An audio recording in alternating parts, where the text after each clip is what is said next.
Hello guys and welcome back to Percy Jackson and the Olympians, and today we're talking about episode 5. And what an episode it was. It had some very good moments. Like, genuinely, I was watching it and I was sitting here going, this is probably one of the best TV shows that I've watched in like a hot minute. It's so good, it's so good, it's so good, it's so good, it's so good. Like, there have been some good TV shows that I've watched this year. Yellow Jackets was great. The Bear was great. What else did I see last year that was really good? Silo was quite good. But, like, this is really strong and a great way to start 2024. A way for us to make it past 2024. I genuinely wasn't expecting it. I think that's because when I saw the movie, it was good, but it wasn't sort of like, yeah, I want to rewatch this. I want to really dive into the mythology. Percy Jackson. But like this show had me Googling people. Actually Googling people. I was sitting there Googling all the names because they sometimes throw out Greek gods or people from Greek mythology, and I sit there and I go, Who are you? who is this person that you are showing me on screen? Like, who actually is this? But I was Googling and I understood, and I feel like I'm starting to get to grips with the show, the way they're storytelling. I'm starting to remember a lot more. Like, this episode takes place with two different Greek gods who are brothers, and I was remembering bits from the book that I was like, oh my god, I forgot that happened. Oh, he remembered. Next episode, we're heading to the casino. I remember this vividly. Some crazy stuff happens in the next episode from what I remember, or it might be like the next couple of episodes, but like I remember there was some crazy stuff that happened in the casino and afterwards. So like I actually might go back and reread the books. You won't. But I gotta say, what a fantastic show we've got so far. Before we start, I just want to say thank you guys for all the support on the channel. Let's keep that support going. If you haven't subscribed already, please do. It really helps support me, support the channel, and it allows me to see what videos you guys are enjoying, what videos you want to see more of, what different TV shows you want to see me review. I've got Love Island coming up, All Stars. Probably going to be slating that, I'm going to be honest. I don't like Love Island, so that's going to be a bit of a hate watch from me. The Traitors is also really fun, and obviously I've got Percy Jackson as well. I'm considering doing Echo, but I don't know how I feel about Echo currently, just because I'm not interested in it. So like I might watch it. If I do, I'll probably make some videos on it. But thank you guys very much for watching. Make sure you subscribe, make sure you watch the video. Keep on liking, commenting, doing all that YouTube stuff that you guys do so well. Big love from me. He was a shameless self-promoter. Okay, let's get into the episode. So it started with a little bit of a recap, and it was actually very helpful because I missed this at the end of the last episode. Were you not paying attention? But Percy Jackson can breathe underwater, or he's given the ability to breathe underwater, which I thought was quite cool. I mentioned that last episode that I was like, oh, I want him to get some powers like breathing underwater, and turns out in the same episode he did get those powers. So yeah, we're just gonna breeze over the fact that I just did not pay attention to the end of last episode. However, this episode, it came in clutch because he was able to survive the water or whatever, made it back onto land where he met up with Grover and Annabelle. Now, Annabelle, it's not Annabelle, it's Annabeth. How dare you! Oh, Annabeth is such an odd name. I don't know why. It doesn't compute in my brain. I don't know why. Anyway, moving on. Annabeth had seen the 3 fates. Now, I'm not up to date on my Greek mythology, so I did have to do a little bit of a Google, but apparently the 3 fates are like an omen of things to come, and she saw them cutting a thread, which essentially means that one of them's going to die. You're gonna die. It's like an omen, that kind of thing. I thought they were monsters, but it turns out they're kind of like neutral beings that just kind of foretell the future. Interestingly, someone did technically die in this episode, but I will get to that a little bit later, so to just bear with me on that one. But I did think it was a very strong start. Annabeth hugged Percy, and you can tell that there's like a deep connection between all 3 of them at this point. And that's slightly worrying because of the whole prophecy that was like, someone's going to stab you in the back and you will lose what matters most. Spooky. And I am a little bit worried for them. Like I said, I think I remember who betrays them in the end, but still, this isn't a good sign of things to come. But I also do think that it helps because one thing that I never really felt in the movie was that the romance between Percy and Annabeth was natural. It feels very natural in this show because we've had a lot more time to get to know the characters. They started off as kind of like like that back and forward and just not really trusting each other, but now they kind of trust each other with their life. The romance element of it is a lot more, it's just better written, if I'm being 100% honest. It just feels like there's a stronger connection between them. So the plan was essentially to make it to Santa Monica, which is an area in LA, and then Poseidon can come and help them sort of with their quest, I guess. The problem is they don't really have a way of making it to LA, so a little bit of a sticky one, because essentially the police are out for them, so they can't get on anywhere that requires a ticket. Yeah, it's a little bit of a problem, I won't lie. I think this is going to be the sort of hardest part of the journey for them, even though they've already fought Medusa and the Mother of Monsters, who I am convinced will come back. I don't remember if she does in the books, but I'm hoping she does because my god, that was such an incredible character in the last episode. She's fabulous, but she's evil.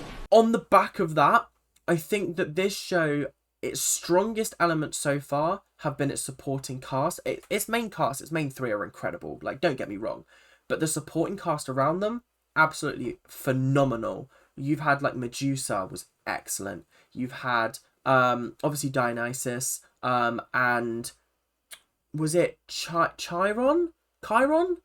Was that the centaur guy? I think that's his name. They were really, really cool. We had the Mother of Monsters last time, Echidna, and this episode we got to meet two new Greek gods. Ares, the god of war, and Hephaestus? I can't remember his name, but he's the Greek god of forging, of making things, of I've got it written down here. Greek god of forging, fire, technology, etc., craftsmanship, that kind of thing. You got there in the end. It was really, really cool, and I thought the sort of characterization of Ares was really, really intense, but also really, really fun to watch as well. It wasn't it was the entire time. It had light and shade. It had different elements, and I think that's what this show is really, really powerful with, is making these godlike figures very complicated people to understand. It's called good writing. So Ares sent Annabeth and Percy on a mission to collect his shield, and it was very, very interesting because he kept Grover behind. I'm just going to quickly talk about the whole Grover-Ares sitch because I thought it was actually really entertaining. Grover was kind of just trying to get information out of him. Spill the beans, old man. And whilst Ares seemed reluctant at first, Grover started playing the right notes on his keyboard, and he started to basically sing like a canary, which I thought was quite funny. Grover had mentioned that Athena always tries to make herself seem smarter than you. Isn't that frustrating?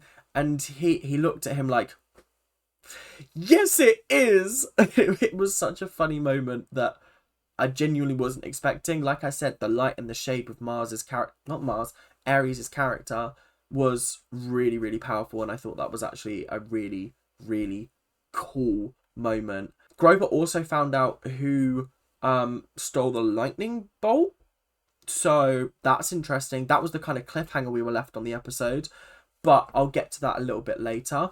Patience, my sisters.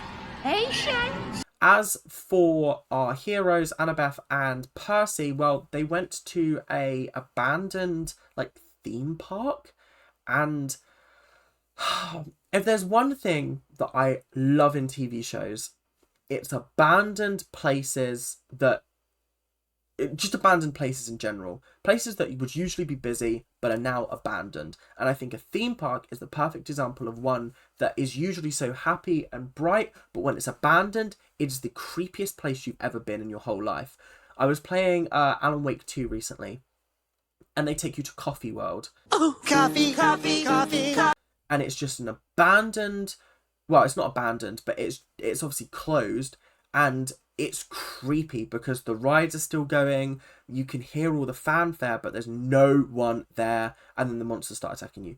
But this had the same kind of effect, just without the sort of the liveliness of it, in the fact that it was completely desolate. They went through the gates, and it looked like they were about to die, but it was just like a little hoax, little prank from Hephaestus. Oh, I really butchered that name. Oh my god. So they decide to, for some reason, go on a spooky ghost ride, but then it turns out it's actually the Tunnel of Love. And I thought this was actually quite a cool moment because it kind of forced them in a confined space. They're going through a love tunnel. I was like, oh, I see where this is going. Oh, the Tunnel of Love. Didn't go where I expected it to go because all of a sudden The Way of Love started to play. And I was like, oh, okay. And then like these images started playing on the wall, and it started to tell the story of the guy, Hephaestus? I actually don't know his name. And it's actually poor of me. I'm really, really sorry, guys. I just don't know how to pronounce it. Hephaestus? Hephaestus? Hephaestus? I don't know. Not Hephaestus. That's definitely wrong. And it was really interesting because Annabelle and Annabeth... I'm getting really annoyed with myself now. Annabeth and Percy started to have a conversation about sort of Percy's mum not preparing him well enough for the world of the Greek gods. But Annabeth was like, maybe you have been prepared properly because you're nothing like them. Your mum taught you kindness. Your mum taught you to, like, the human qualities that these gods don't necessarily possess. They do kind of just prank each other, like, hurt each other just for the sake of it because they can. And that was a very interesting dynamic to set up. However, obviously could not last for very long, and they ended up plunging down a massive chute and going on the ride, which I thought was quite cool. The CGI, a little bit crunchy. I gotta be honest, a little bit crunchy. However, to caveat that, watching them on this ride really made me want to try it out. It did look like a lot of fun, even if they did think they were about to die. And they ended up in this kind of room. The shield was there. There was a gold throne, and they got out, and then they realized that one of them had to sacrifice themselves by sitting in the chair in order to release the shield. And this is what I was talking about earlier when I said that one of them was going to die. Sacrifice. Percy sacrificed himself, and there was a moment where he was like, I chose you, like to Annabeth, I chose you because I knew that you wouldn't hesitate in sacrificing me if we needed to do it. And she was very hurt by that. It did look like it hurt her, and I can tell there's something bubbling away there. Stay with me on this. He did sit on the chair.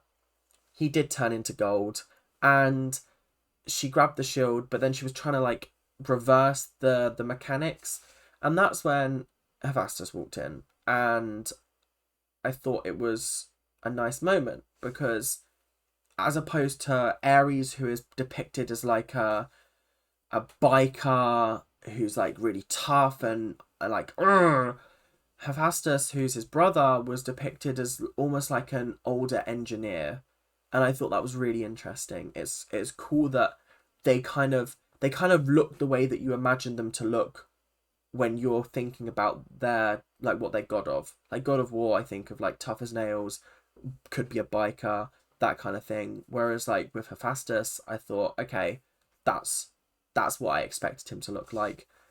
Another really, really great side character, really interesting. Annabeth managed to appeal to his better side and be like, look, he's better than all of us, and he deserves Like, he deserves a chance to right the wrongs. And so, fortunately, Percy was let go and they managed to escape. We did it. The end of the episode came. Ares basically packed them off in the back of a truck going to Hermes in Las Vegas. If you remember who Hermes is Lin-Manuel Miranda, which means we're getting an episode of Lin-Manuel Miranda next episode. Could be good, could be bad. I don't know how I'm feeling about it. I need to see him in action first, because I feel like he could be good. Like, the glimpses we've seen of him are good enough, but like, is he going to match up to the other guest stars that we've had on the show?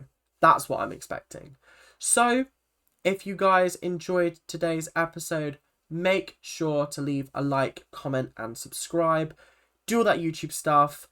Now it's time for the scores. Okay, so honestly, I feel like this season just gets better and better. Like, each episode just keeps on getting better and better. I'm going to have to give this a 90. Last episode was a 92, so I'm going to give this episode a 93, because I did enjoy this episode a lot more. Not a lot more, just slightly more. Oh, it's tough. It's getting tough because, like, I've set such a standard. Like, they're such good episodes, and I really didn't expect it. I really expected me to watch this and slate it, but it's really good, and that's something I can't get over. So, thank you guys very, very much for watching today. I hope you guys enjoyed. Make sure to like, comment, subscribe. I know I've said that 3 times now this video, but hey, a guy's got to do what a guy's got to do. So, if you enjoyed, comment, and I will see you guys later. Keep on ranting. Bye now. I'll see you next week.